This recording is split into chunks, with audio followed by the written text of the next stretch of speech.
Hey everybody, welcome back to my Eurovision React Review channel. So this evening, I am down to record an episode with Eurovision Tea, and we are supposed to be discussing our top 3 in Luxembourg. Now, problem there, not listened to any of them. So it is my job this morning to catch up. So I know that there are 8 songs. I haven't listened to any of them.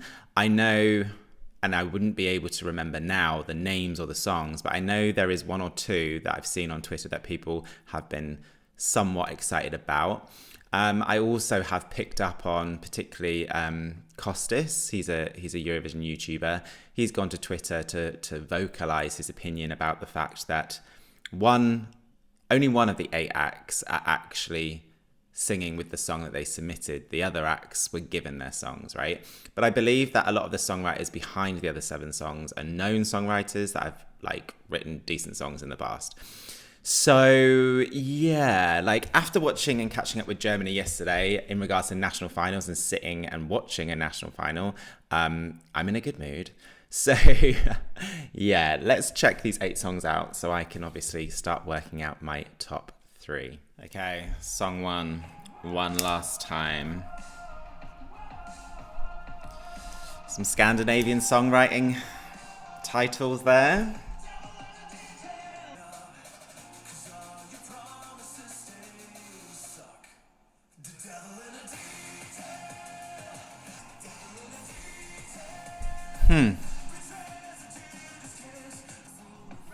Yeah, I mean, let's start comparing songs, right? So let's compare this to Sion Kicks in UMK. This doesn't remotely compare in the sense of Sion Kicks is far more infectious, far more immediate, a more evident and clear, addictive melody. And I don't know if it's rocky enough for people who tap into rock. I need to speak to Laura, YouTuber who likes rock. I wonder if she likes this one.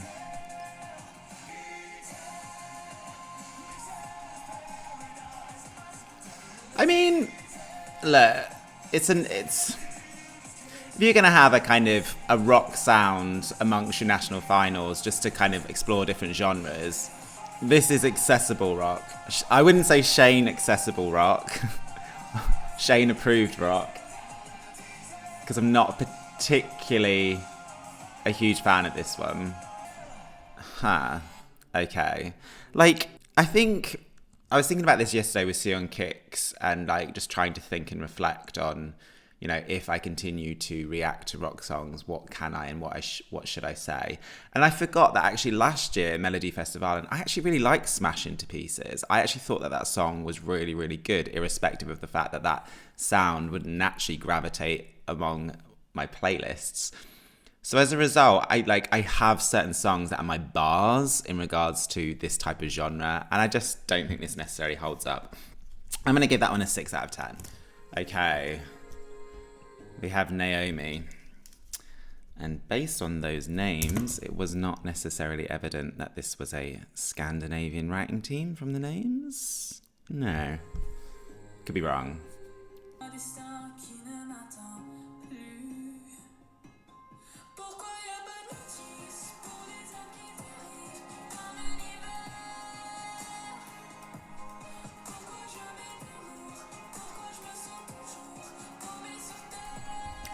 I'm also thinking with Luxembourg's legacy at Eurovision, I kind of assumed the decision to come back was based on the rationale of them not wanting to dip in regards to that legacy. This is a pleasant song, but I already know 50 seconds in that this isn't going to light any fires, shall we say, in Malmo. I mean, it's nice, it's pleasant on the ear. I like the fact it's in French, obviously. It's just not necessarily punching through with anything that's intriguing me in any way. I am kind of assuming over these 8 songs, Luxembourg's going to do its best to cover as many genres as possible, which is a smart move.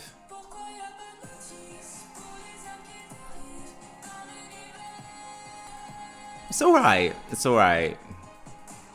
I much prefer it to One Last Time. Forgot their name then.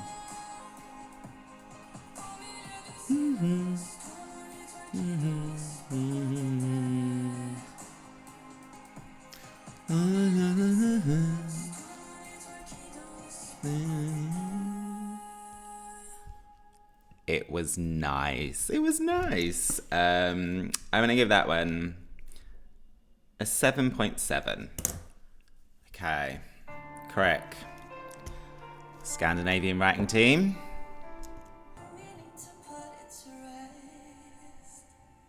Okay.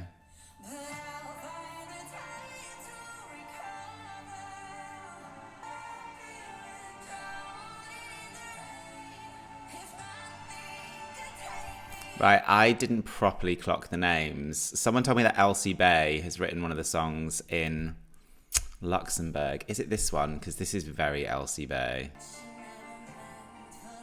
This one's alright. I'm kind of rooting for an Elsie Bay inspired song at Eurovision, to be honest.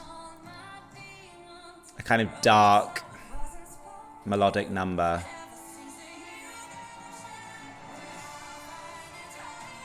I do like the drama in this one. This is a good one. I like this one. This has got a bit of class to it. If Luxembourg sent this, I think people would accept that offering from Luxembourg. This is my favourite so far. Oh, is that over? Always think it's a good sign when the song is over, and I don't want it to be, but it is 2 minutes 30. Okay. However, easily my favourite so far. So I'm going to give that an 8.2. Okay. Angy and Rafa.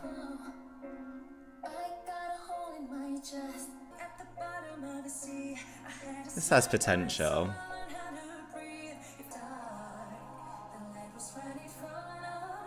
Hold a minute. So this is a duet between two women, right? I am a sucker for a duet with two female vocals. So I'm already somewhat biased towards this song.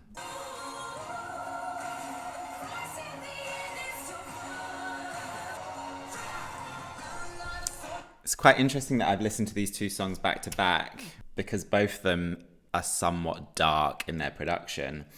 Whereby I feel Krick, if I'm going to think about demographics, certainly would attract... I'm older. I'm 37.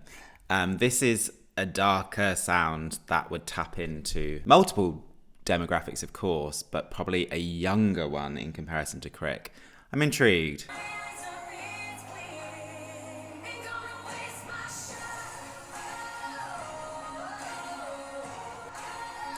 This is a good one.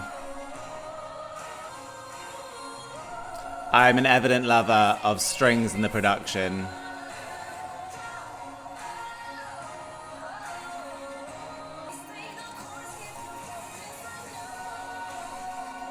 Loving the build. This one's good.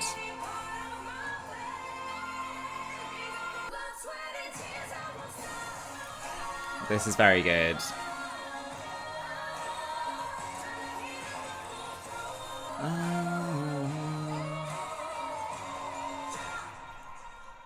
That one is very, very good. That one seems to have more of a mass appeal to multiple genre lovers, I would say, and demographics. I'm going to give that one an 8.5. I think that one's the strongest one so far. And probably, I don't know, I think Krick is jury bait. Anyway, I'm happy with my current top two. By far, they're streets ahead of the other two. Right, song 5. Okay. Look at this person's name, Thomas Gson. Okay, Thomas Gson behind this song, Hold On, and Peter Bostrom Shane, equally songwriting royalty.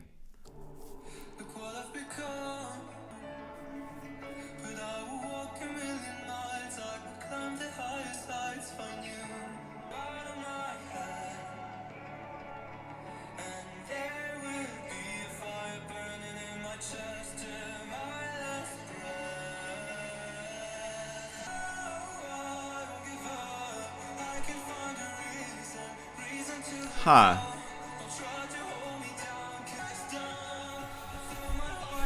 I'm wanting to like it.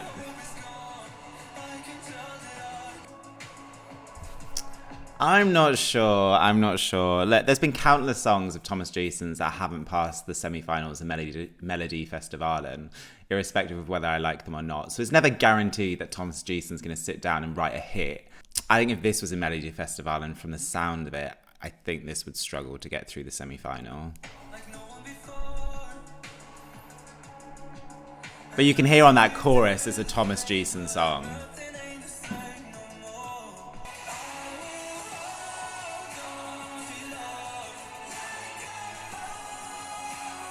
Trying to work out what demographic this is appealing to.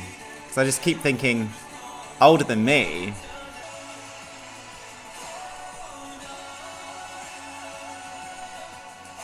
It's easy on the ear. It's harmless.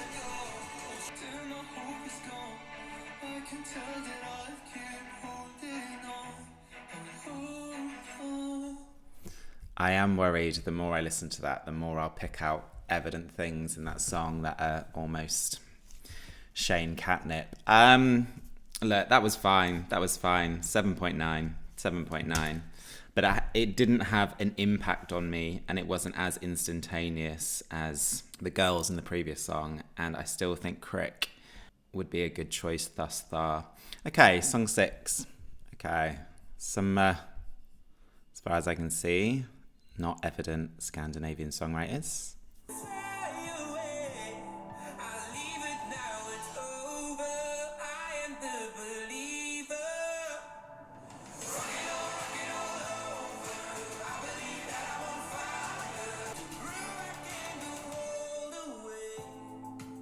Okay, it's all right.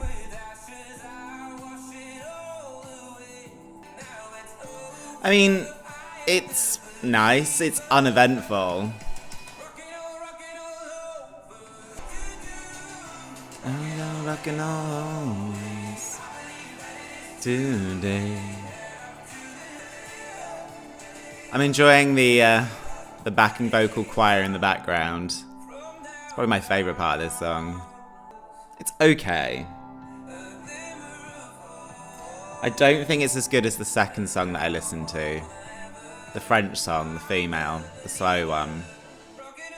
All over. I don't know.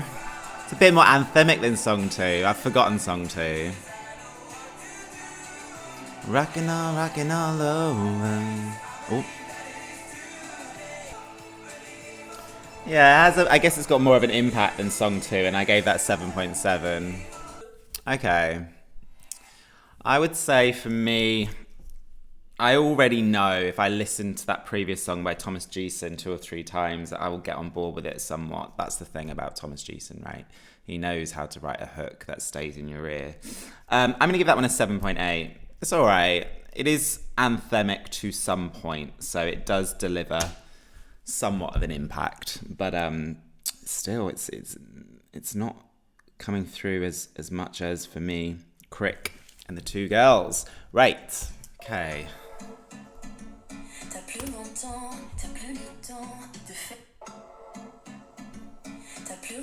Okay, Tali.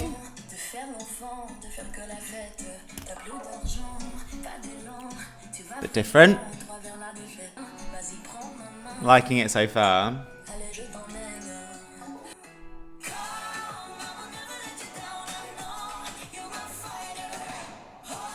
Yeah, I mean, this is my first female bop, right? Bop with a bit of a cultural flair to it.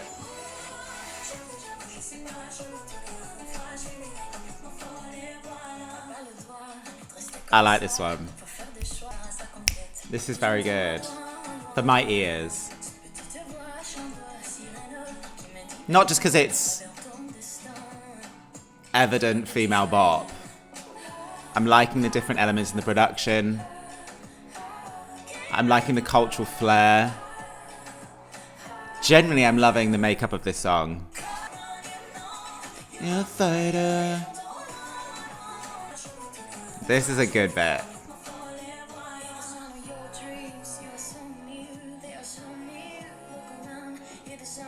For my ears, it's a little bit different. I like this one.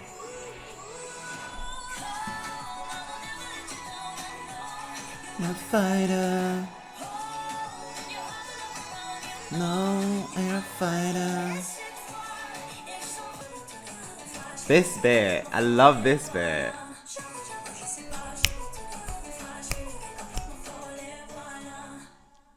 Very good. Oh, it's not over, Shane. Now it's over. I'm going to give that, so I gave the girls 8.5. I'm going to give that one an 8.6. That's my favourite so far. And not because it's a female bop. I actually just generally feel the makeup of that song was something interesting. It intrigued me. It made me want to continue with the song. I don't need to justify it. I like it. Okay. Song 8, Edsun. And I have a clear top 3. This has potential with a performance.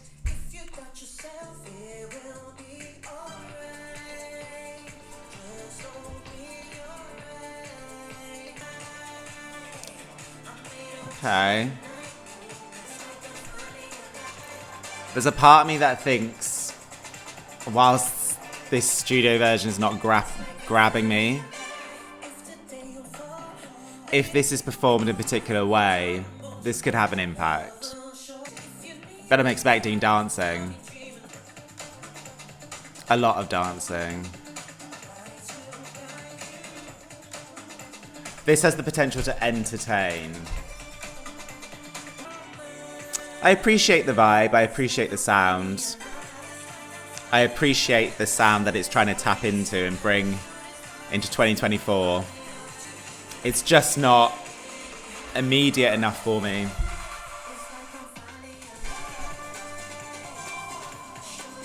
But I'm appreciating the evident energy coming through. And like I said, if that energy is able to be transplanted onto the stage, we could be in for a visual treat. But I think there are better songs for my personal taste.